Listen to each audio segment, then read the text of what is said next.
welcome to Conversation with a Cancer, Season 2, Episode 4. This season, I'm going to do things a little different. If I don't have a guest, I'm going to get in here and speak about topics that are near and dear to me. Um, I won't say near and dear, but things I want to discuss. So, on Episode 4, this is not going to be a long one. I'm going to get to the point, straight to the point. Um, I want to talk about a couple things. I want to touch on a couple things.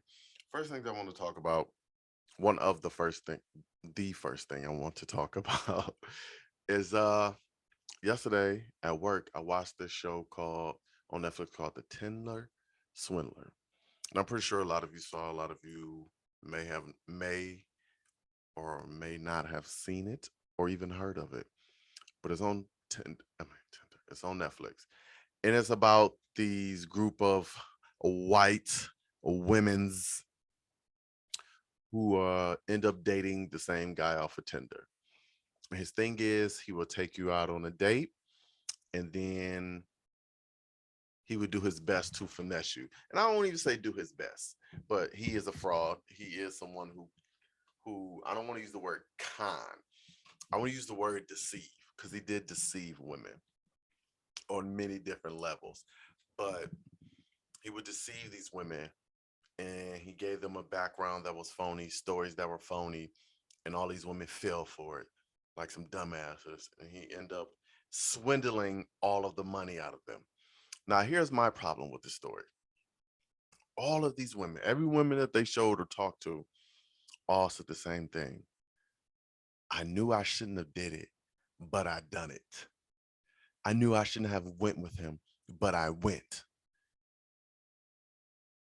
I told my friends and they told me, what? No, don't do it. But I didn't listen. So in my mind, that's your fault. Is he wrong for his deception? Yes. Is he wrong for his falsifying who he really is and the life? Well, he really did live that lifestyle, but he definitely deceived them. But at no point did he put a gun to these women's head and tell them to do the things that they did.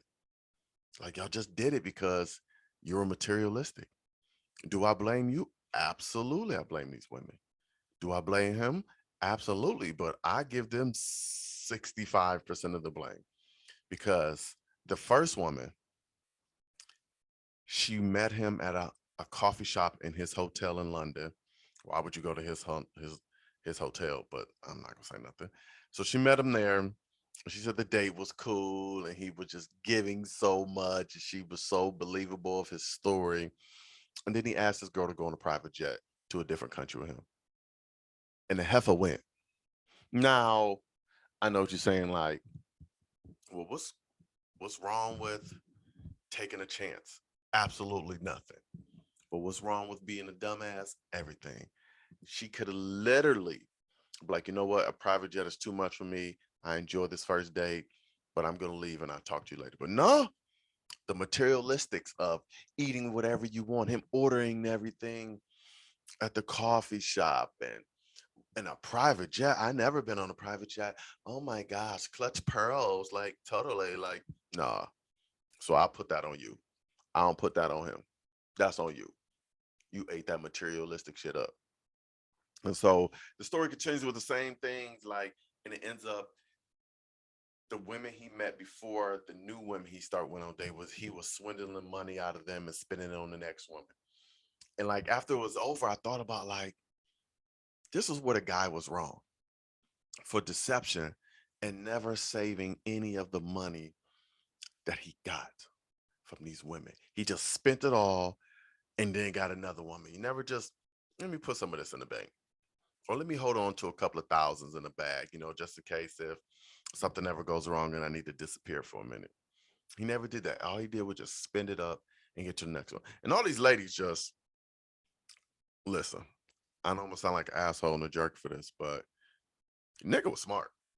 And he was real smart for a lot of reasons because he fed them all the same story and they all believed it. But that's not why he was smart. What he smart was he knew how to pick them.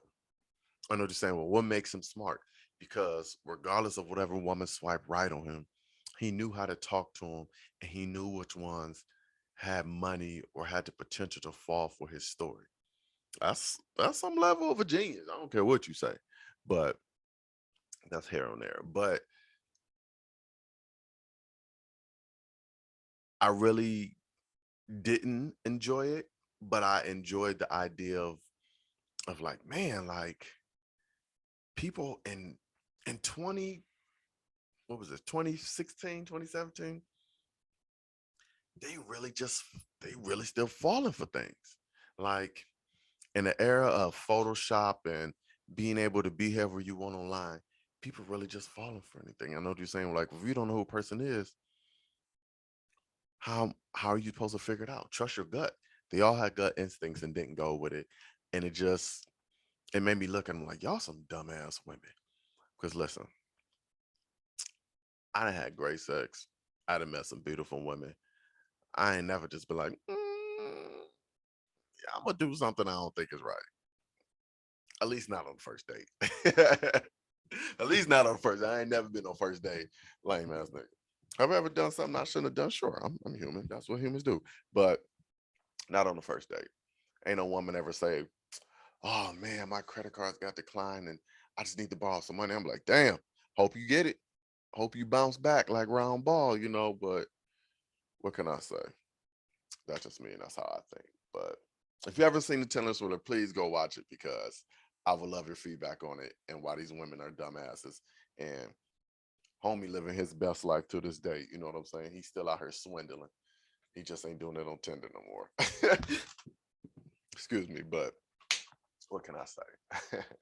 But moving on, I want to talk about this Joe Rogan being racist. I definitely didn't have that on my 2022 bingo card. I'm a huge fan of Joe Rogan from MMA, from UFC. And then I was watching his podcast. Like sometimes he interviews somebody where I want to hear what he got to say. Excuse me. Now, I'm not saying I thought Joe Rogan was intelligent. I just liked the way he had back and forth with certain guests that I wanted to hear from and the things they talk about. But I didn't know this man was out here letting the word nigga fly like it was his second language. Like that shit was a little shocking for me. I'm a guy who, like I said, I'm supportive of Joe Rogan. I like him. I can see some of this. I seen one of his comedies back in the day, and he's someone I look forward to when I watch UFC. But I didn't know this man was a clear cut racist. Like you knew because he was like a Trump supporter, but then you would watch his podcast or listen to his podcast, and he would say something to make you be like, oh, maybe he's not. Maybe just he truly believes in everyone deserves a chance or some dumb shit like that. But nah, man. I just Here's my thing.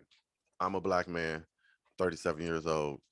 I have two beautiful daughters, and I I can't say what path I was on, but my mom believed I was on the path of maybe getting in gangs and drugs at a young age in the sixth grade, and I failed the sixth grade. My mother put me in Willoughby, and I never been around that many white people in my life. I never experienced racism until I got over there, and so I understand that there are white people who feel comfortable because they have black friends or they associate with black people or or person of color, and they think, "Well, I didn't have any intent, but I don't know why I can't say the word." And I hate when white people want to discuss race with white people. Like you're unable, first of all, and second of all, you're always gonna say some dumb shit, and you're saying some dumb shit because that's how you truly feel, and that's what you really wanted to say all along. And I was just like, damn, like I'm not saying I thought Joe Rogan was one of the good ones, but like he just had a way in the way he spoke and the things he spoke about that I really enjoyed. And I can't enjoy it anymore because he's a clear racist, like the whole Planet of the Apes, or like he really thought like I should be able to say the word nigga and I don't mean anything by it. Like it's one thing to say something and not know what you're saying, but know that the word holds so much anger behind it, so much dislike, so much disrespect, so much racism, so much, just so much of that behind it. and you just feel like you should be able to say it. And they always say, well, they can say it to each other, they can say it in music. Like, get over it. Just because one group of people say something doesn't mean you should be allowed to say something. You have other ways of speaking. You have other ways to speak. Don't worry about how we speak. If we say don't say something we don't like, then don't say it. You know, just because your granddaddy was I'm pretty sure his father was racist. I'm pretty sure his granddad was racist. I'm pretty sure his granddad of Thomas Jefferson's side was racist. But man, just sometimes where people you enjoy, you like, and then I don't say I was let down, but I definitely was shocked to the point where um it really upset me. Like I was really upset for a couple of hours. Only a couple of hours, because I was, like I said, I watch him a lot and I listen to him a lot. I didn't watch his apology or read his apology. Like, you can't apologize for the things you said. Like, those how you truly feel. That's what you truly mean. So, um, you know, the universe has a way of taking care of things like that. So let's move on to something else. So before I end my fourth episode, I want to talk about VD. And I know VD is something serious. People really look forward to VD. They enjoy it, they love it, and they plan for it. Like, I've never liked it or been a supporter of it, but when Valentine's Day come around, y'all really just out there about it. And I don't feel that way. So as I'm getting older and I value an emotional connection with a woman and something meaningful, something tangible, something substantial, I'm like, have I missed out on